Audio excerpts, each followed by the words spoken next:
Hey guys, Trevor with Shadow Systems, Technical Tuesday. I have a DR920 Warpoet and I have Cody from customer service. And we're gonna talk a little bit about this gun because, well, tell me the history of this gun. What's the story of this gun? So that gun came in for repair. Supposedly it has light strikes. When we got the gun, we found it's got a little something extra. Yes, so the gun has a Timney trigger in it, and this is not a video bashing Timney. This is just a conversation about what happens when other people's parts go in the guns. Okay, so it is a Timney trigger. Now, let's talk about what you observed when you pulled the slide apart looking for root cause for light strikes. Right, so when we're looking for light strikes, the first thing we're gonna look at is the firing pin.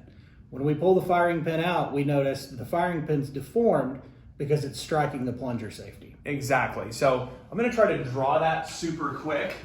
So the nose of the firing pin looks something like this. And there's like a little shelf, little section here that's hollowed out, and that's where the firing pin safety rides when it gets deactivated.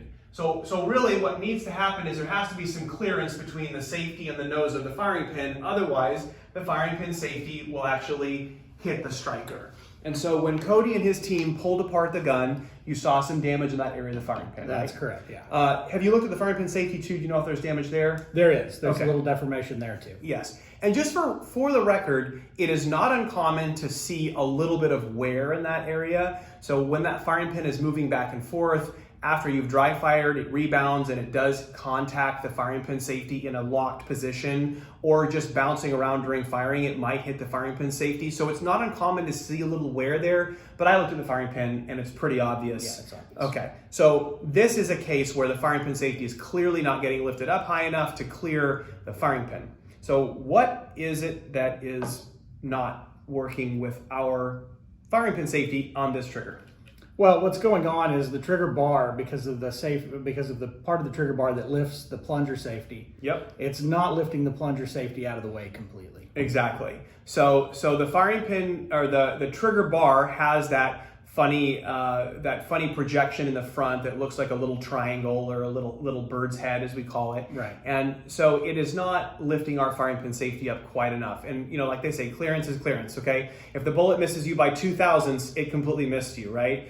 If it makes contact, then you don't have clearance. So in this case, right, there's just not clearance, and so it's just not lifting it up high enough. Which again, I don't know what Timney's specs are. I don't know what their tolerance stack is. I don't know how maybe one trigger bar varies from the other. And this is not a Timney bashing video, but this is an example of what Cody's team has to work with. So what are your options in this case? Well, we really only have a couple of options when a gun comes in like this. The first option is that we just send the gun back to you. Obviously, modifying the trigger components kind of avoids the warranty on the gun a little bit. So we can just send it back to you and you can put your original components back in it and get it working there. Or we can replace the components with our components.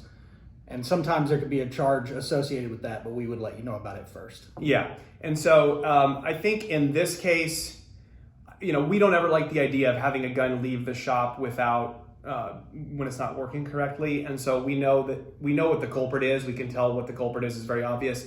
So I think we're going to try to find a way to send the gun back with new parts in it. And, I'm pretty sure the customer will understand. But this is just an example of one of the problems with putting aftermarket parts in. And unless you've been really kind of living in the world that we live in, you may not even know why it's happening. You may not understand, like, that's the interaction that didn't work out with this bar. So I guess word to the wise, just be careful. Right. And we'll do the best we can for our customers, obviously. But if we ever say, hey, we have to take your fancy trigger out and put our stuff back in, please don't be mad at us. All right, that's all we have for this week, and we'll see you next time.